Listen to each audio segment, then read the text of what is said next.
referred to as Minchev's model, which is the interaction of spiral. Well, first the comment he called the Minchev model, the interaction of spirals and bars, that actually published in 2006. The question I have about that is that you need a bar for that, and NGC 300 doesn't have a bar. Yeah, well, I've talked to him about this, and because that was my problem, because yeah, now neither of the galaxies have bars, and that he said that even if the bar is destroyed, the effect is. If you destroy a bar, how do you destroy a bar? You destroy a bar at best. Exactly. You can't. Yeah, you can't have a. Yeah. I'm aware of it. Yeah. Please. Yes. I have two questions. Can you explain both the age trend and the metallicity trend without migration? Well, I mean,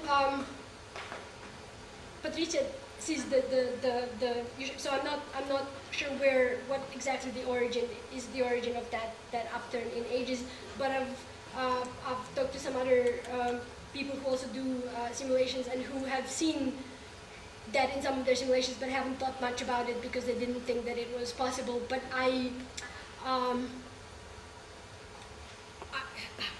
don't see how that would be.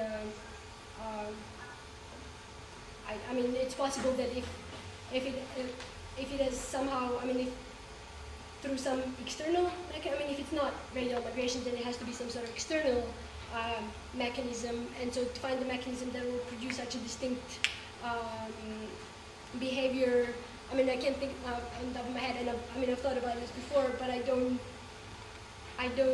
see anything that would be very sort of clear cut.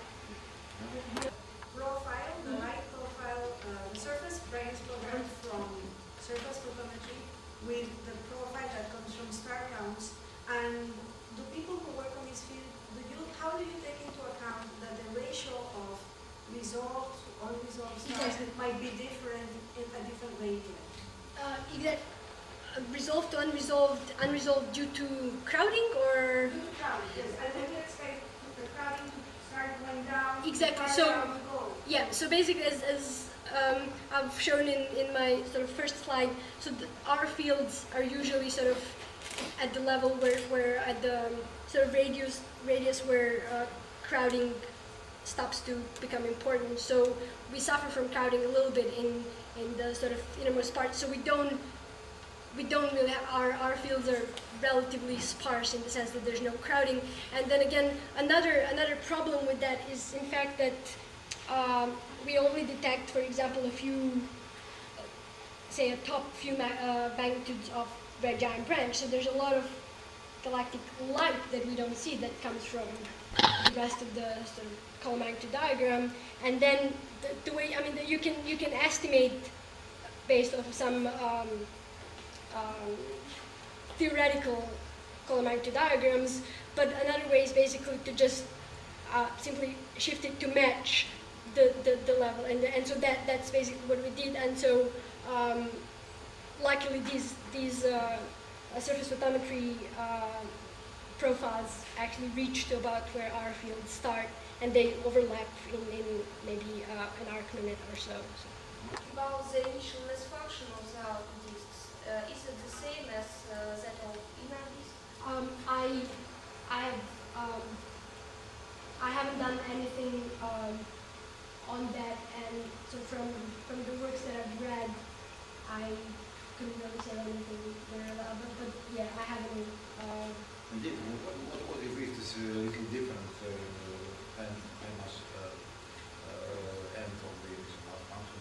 Top heavy, or? Top heavy, I mean, does it change the result or not? Well,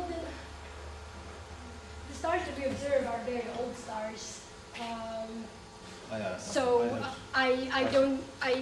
we wouldn't really see those very massive stars in our work because they're. Yeah. But you have to know IMF for stars which were predecessors of these ones. That's true, but I think yes. I mean, I think all other observational uncertainties that go into this kind of work are probably greater than those effects. Thank you.